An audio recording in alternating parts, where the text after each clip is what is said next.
All right, guys, welcome back to part 2 of your first ever chess strategy lesson. It is my absolute honor to welcome you into the world of chess. If you haven't checked out part 1 yet, I highly recommend you do that. That's where we went over the theory. And today we're going over the practice. We're going over a real life game that I created. This is where the rubber meets the road. We're going to implement the ideas that we talked about last time. So by the end of this episode, you guys are going to have a much better idea of what good chess actually looks like. And you're going to be well on your way to better understanding the game, feeling less lost, feeling like you have a plan, feeling like you can beat your friends, and just having more fun in general. Let's get started. So the two most common first moves in chess are king pawn or queen pawn out 2 spaces. So I usually recommend king's pawn for beginners. This is what I grew up learning how to play. And I'm going to make some sort of bad beginner moves for black to kind of demonstrate what they're doing wrong. And I'm going to try to do good moves for white. So black might play knight here. Now black developed the knight here, but what's the problem with this move? It's not fighting for the center. So a much better move, if you're going to move this knight, it would have been better to bring it out to knight to c6.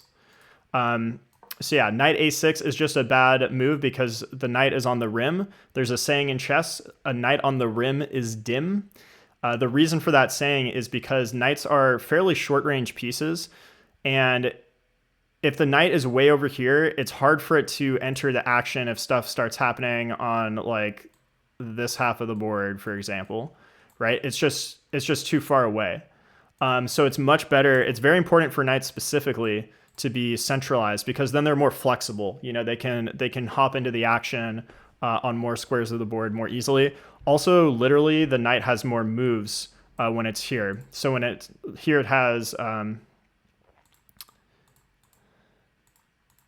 all 8 moves available to it, if you can visualize that, right? Whereas here, it only has 4 squares available to it. And generally in chess, more mobility is better. Okay, so since our opponent also didn't fight for the center, we can maybe move a second pawn to the center and play from here. Again, let's say black does the same thing. Again, they aren't fighting for the center. They did at least move one of their pieces, but you know, it's not efficient. Now, instead of moving, sometimes beginners might try to start moving tons of pawns. You don't want to do that, guys. There's a balance. So we've moved 2 pawns. We have a good chunk of the center. This pawn's controlling this square. This pawns are controlling these squares. Now we want to start to get our pieces into the game. So you could go like pawn here, but let's follow the principles. So let's get a knight out towards the center, controlling some central squares. And also getting these 2 pieces out is going to facilitate us to castle early in the game, which is important. Now, let's say black goes here. Now, you tell me what's wrong with this move by black.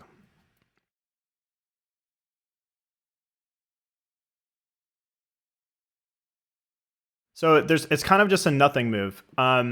There's no real threat. Yes, black is attacking this pawn, but it's defended by the queen. There's no real issue here.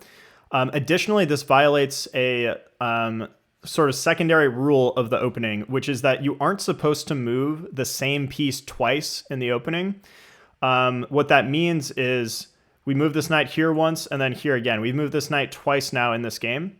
And generally that's inefficient because instead of moving this knight twice, we could have potentially like aided getting this bishop out. You know, we want to start to facilitate the development of our other pieces. So if you're moving the same piece over and over, you're not doing that, which again ties into principle number 2, which was get all of your pieces into the game. So now I'm not going to freak out here. I'm just going to continue with my game plan. So I'm going to bring out my bishop here, developing another piece and preparing to castle.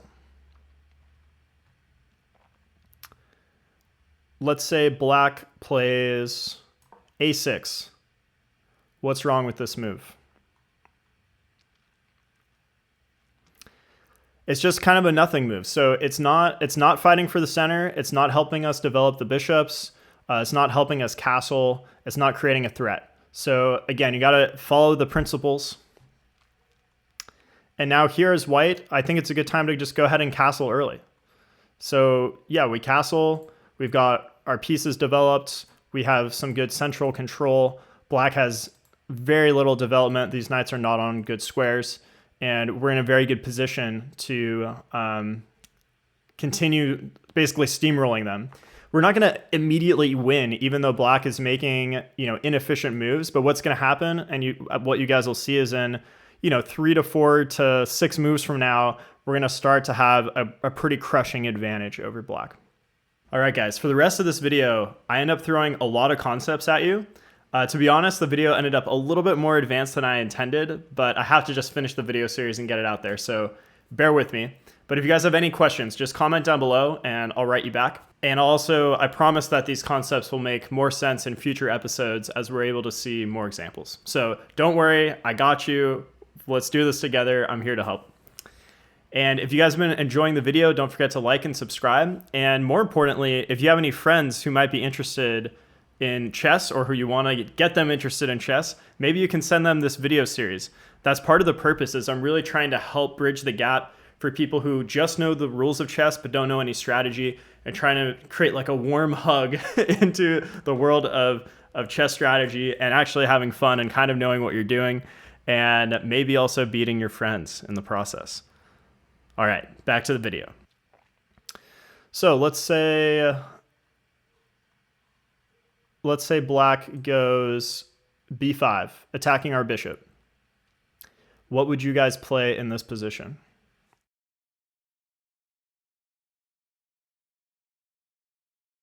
So I think probably best move is just bishop back. This is a good diagonal pointed at the f7 pawn, which is a general weakness for black because it's usually only defended by the king. In this position, actually, the knight kind of defends. But yeah, this is a good attacking diagonal because when the king castles here, it's pointed at the king. So I'm just going to backstep. You could come here, but then like the knight can maybe take it. You could come all the way back. That's also fine. Okay, and let's say black plays this move. What's wrong with this move? There's nothing wrong per se. Oh no, actually there is something concretely wrong with it. First of all, it's not adhering to the principles. It's not fighting for the center. It's not developing pieces. But now black has actually made a slight blunder. And tell me, what can we do in this position to capitalize? So notice that black's knight all of a sudden does not have very many squares to go to. We've blocked out the escape squares. So what can we do here as white? So if we just simply play pawn to a3, you could also go pawn to c3. The black knight is trapped. Where does the knight go? So let's say best move probably is for them to sacrifice the knight and just give it up.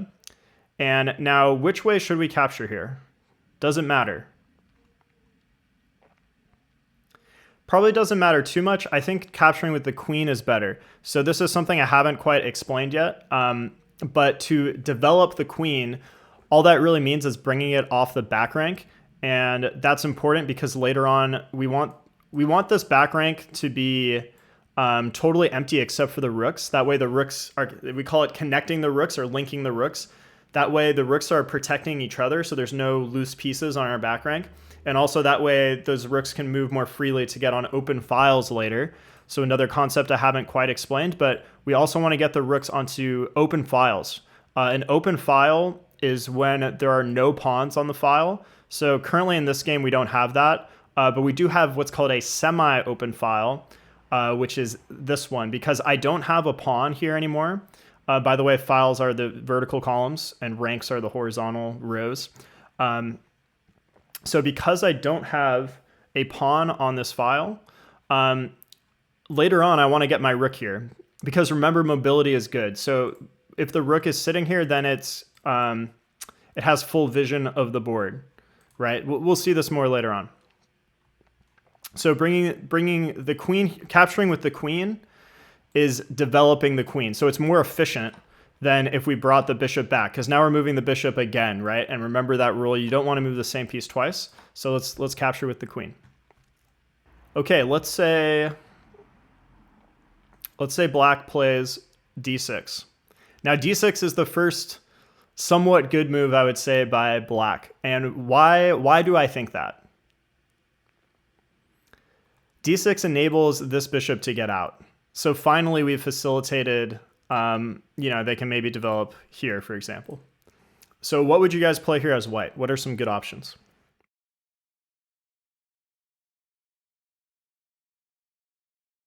So it's tempting. Usually people want to start pushing these pawns, which I think is not a good move here. If you push here, what they can do is just push, and now this is very locked, and our bishop is no longer effective because it's staring at this pawn, which is well defended. So we don't want to push the e-pawn. Similarly, if we go here, they could also push again, and now our own pawn is impeding our bishop. Not very good. But more generally speaking, we still have some development to do. We still want to get this knight in the game. We still want to get this bishop into the game. So just from a default instinct perspective, you guys should feel like, you know what, I need to get my knight in the game. I need to get my bishop somewhere in the game. So let's go knight out here. And now I want you guys to compare white's position here and compare black's position. What do you notice that's different? So we have way more development. So we have 4 pieces developed and we're castled, which is kind of its own development step. Black only has 1 piece out. And yeah, we haven't really, we aren't killing black right now, but in the next few moves, this momentum is going to snowball and you guys are going to see the impact. So let's say black finally decides to move the bishop, but let's say they decide to go here. How do you guys feel about this move? So I think it's okay. I think it might have been better and more efficient to develop the bishop here and attack this knight right away. The issue with this move is it's currently staring at nothing because its own pawn is in the way. But later on, they could maybe move this pawn and then it will be a good bishop. So not all bad. If black goes here right away, though, it's already doing something. It's threatening to take this knight. And do you guys remember what are the piece values for knights and bishops? If we trade like this, is this good for black or for white? So from a piece value perspective, knights are 3 points, bishops are 3 points. And by the way, guys, those points are not literal, those points don't truly matter. They're just a rough estimate of the value of these pieces, the strength of these pieces. So if we trade, let's say I just make a move. If we trade, it's an even trade. It's 3 points for 3 points. But another piece of information I wanted to explain in this video for you guys is doubled pawns. So are doubled pawns good or are they bad? What do you guys think? They are actually generally very bad because these pawns can't defend each other. And they're sort of in each other's way. So if we want to start advancing them, I have to push this one and then push this one. And it's kind of like a snail race to get them to move along. But really more importantly, it's just that they can't defend each other. So by black going here, they have a real threat to take this knight and then double these pawns, which long term, that makes my king less safe. It makes my king weaker, which would be good for black. But they didn't do that. We're pretending they go here. All right. Now, in that vein, we could decide to take this knight here and think, oh, okay, that's good. That's an even trade, and we double their pawns. That's good. That is true. However, there are also other factors. And by doing this trade, we've now opened up the G file for black to very quickly put a rook here and maybe sort of attack our king. In general, pieces pointed at the king are usually very strong attacking ideas. They have long-term threats. And usually you don't want, it's usually very dangerous to have a rook pointed at your king like this. So I'm actually not going to trade just to trade for the doubled pawns because there are sometimes other factors.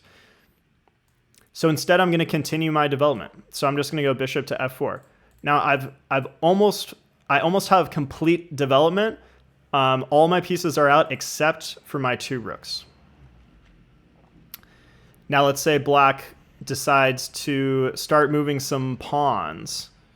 So let's say they go here.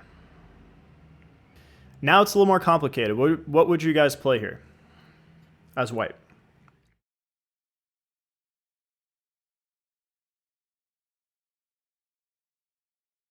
So there's multiple good rules, good moves. You could take, you could ignore it. Black is threatening to push this pawn, which would hem in our bishop long term because, like, let's say we make a move like rook over. If they go here, we can't take, right? Because the bishop, the pawn defends, so we'd have to back up. And our pawn is kind of just staring, or sorry, our bishop is staring at this pawn forever, which is not ideal. So we could take. That seems like a decent idea.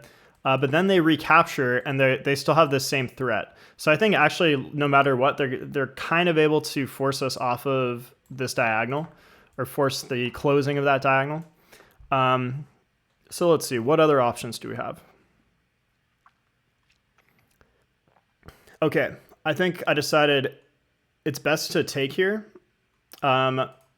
because after they recapture, we've now opened the D file. So this is truly an open file now. Notice that there are no pawns on the file at all.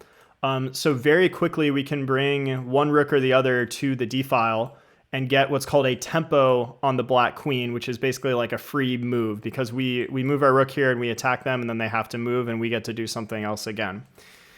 So yes, we're gonna take this pawn. They're gonna recapture.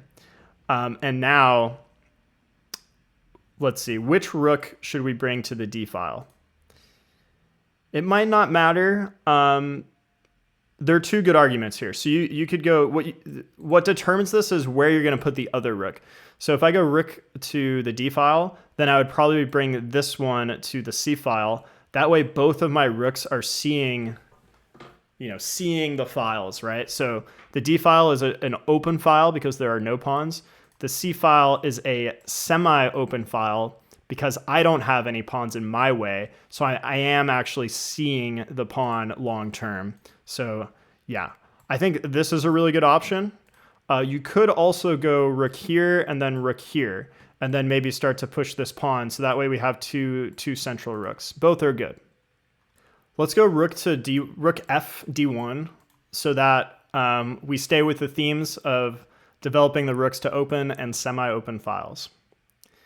So now the queen has to move. Let's say the queen goes to C8. Why is that maybe not the best square for the queen to go to? It's kind of passive. So they could maybe slide out this way to better activate their queen. But I think it probably would have been better to go like queen B6. And now at least the queen has like full range this way. It's subtle. It might not matter too much. Additionally, when you go queen to B6, now that's opened up for maybe the rook to come here later on, versus when you have the queen here. Notice how it's hard for the rook to get into the game now because the queen's kind of in the way. And that ties into what I said earlier about getting the queen off the back rank so it's just the rooks in the end. That way the rooks can go where they want to go. So black plays a suboptimal move, and let's continue. So now if we're sticking with the principles that I've laid out in today's video, what should our next move be as white to fully complete the development, which means bring in our entire army against the opponent? So the move I'm thinking of is rook to C1. And from here, I'm tempted to just leave it here because this is really what I wanted to show you guys. This is your goal every single game. And what I call this is doing your chores. So fighting for the center, getting your pieces out, castling. Those three things are doing your chores each game. And anytime you don't have like a concrete threat to like win a piece or do something where you get a very clear advantage, you should always default to doing your chores. So the main three things: fight for the center, develop your whole army, so knights and bishops first, then you want to castle, then generally you want to bring the queen off of the back rank, and then move the rooks to open files, semi-open files, or files that are likely to open up in the near future. Okay, but I feel like that might not be a satisfying end for you guys because you're like, okay, we did all those things, Cody, but like, what's the point? So I'm gonna we're gonna finish this game out and just do some like bad-ish moves for black and see what might happen from here. So notice black's king is still in the center. Their bishop is not developed. Their rooks are not developed. Their queen is on the back rank. They're basically really on their heels in this position. And I want to try to show you guys what this might look like to capitalize. So let's say black pushes, we retreat. Let's say they try to get the bishop out. Maybe they go here. So they've created a diagonal, an opening for their bishop to come out. Let's see. I think we can undermine this pawn chain and try to open up this diagonal again. So let's say we go here. Black probably shouldn't take here, but let's say they do. Now we recapture with the bishop and we have pressure. Our diagonal is open again.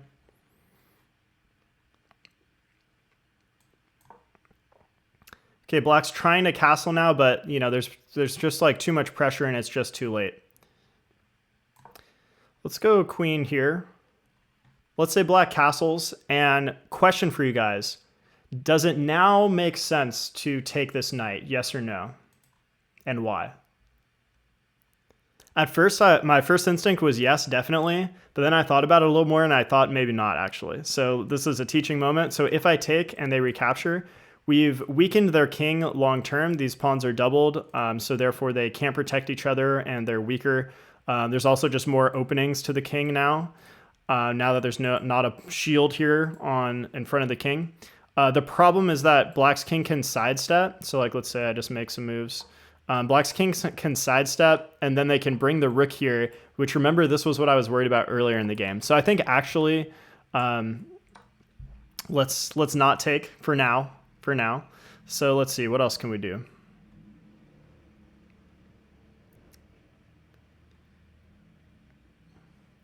Okay, I'm gonna try to stack the rooks here. Oh, I guess they can take this pawn actually, but that's fine. I'll stack the rooks. And let's say they maybe like attack the knight or something. Maybe we like just move the knight somewhere.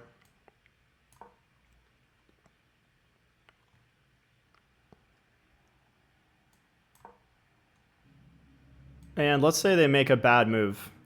And from here, it's white to play and win a lot of material. So winning material means like winning pieces. So white to play and win material and basically more or less win the game.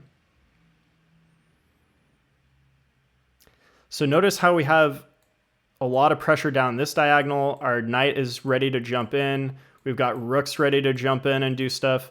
One last hint, there's a way to win black's queen. Do you see it? So the winning move here is bishop takes check.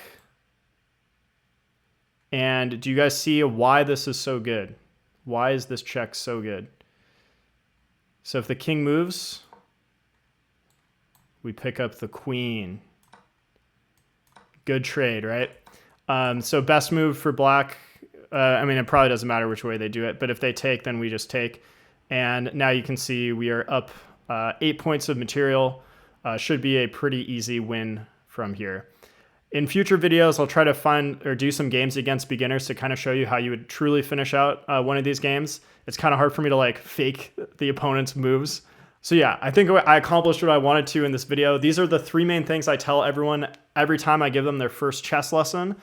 And chess becomes so much more fun once you have these in mind and start to play with these ideas, because now you have like a vision, you have a template, you have something that you're aiming towards where you aren't just totally lost in every game of chess where you have no idea what to do.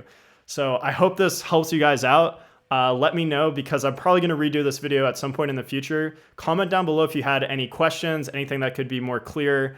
And yeah, I'll try to do a revision sometime in the future. But for now, I hope that was meaningful. Let me know how these principles treat you. Also, if you haven't already, you should make a chess.com account so you can play for free online against people everywhere in the world who are at your level, which is amazing. Within like a few seconds, like you press play and then it will automatically match you within like 5 seconds against a random person somewhere in the world who's at your level. So highly, highly recommend you make a chess.com account, or you could do Lichess. Those are like the two main sites. And there's just no substitute for playing people at your level. It's going to take a few games for it to figure out what your rating is and figure out your skill level. So be be ready to be humbled a little bit the first 5 or 6 games or whatever, but then it will match people who are also at your level, and it'll be a ton of fun, and you'll get good resistance where you can really try to implement the principles that we went over today, which were control the center, utilize your whole army, develop your pieces, and castle every game.